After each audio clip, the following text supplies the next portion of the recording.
Today we are going to study a bit about Hooke's law, F equals to Kx. But how does F equals to Kx come about? If you have a spring system like this, when you put mass here, you are adding weight to it, you realize that it will actually comes down and there's some kind of extension.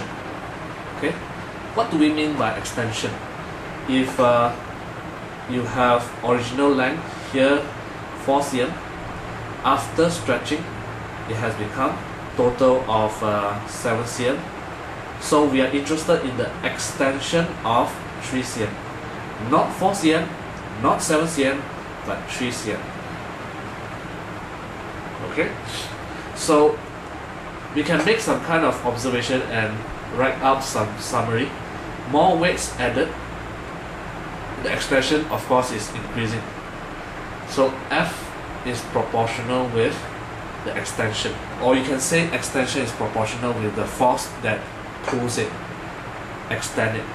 Okay, the extension is proportional with the forces that pulls it. So we have this.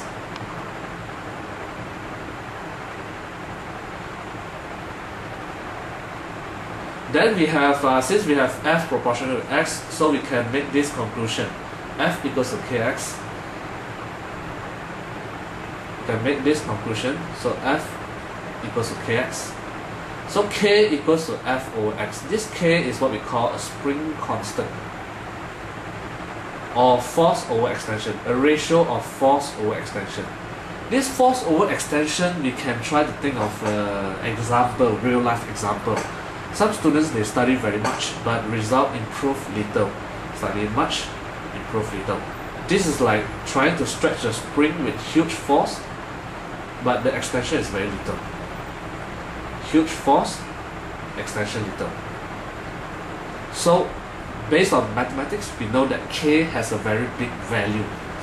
Okay, maybe I should give some value to it. Example, here you spend 100 joule of Newton, and your extension is only 2 meters. So 100 over 2 is 50 Newton per meter. Okay, that's a lot. It's really big. A lot of effort, but very little extension. What if you study little? Okay, study little, but you improve tremendously.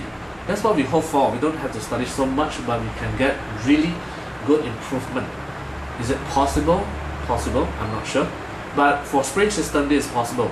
Very little force, but large extension. So how do we know that the K is small? We can try.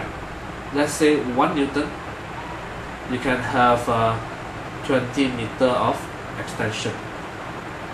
20 meter of extension. Okay. So let's clean up the mess first.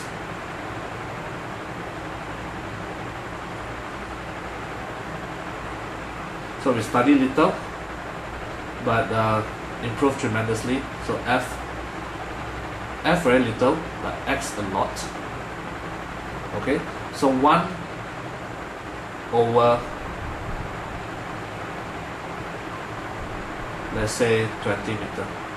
So we have 1 over 20 is the same as 0.05. So this 0.05 Newton per meter is indeed very small. Small value. So what actually is this K? This stretching the spring with little force, but extension is longer. So K if it is large value, so it's a hard spring. Don't you think so? You tried so hard, but extension is very little.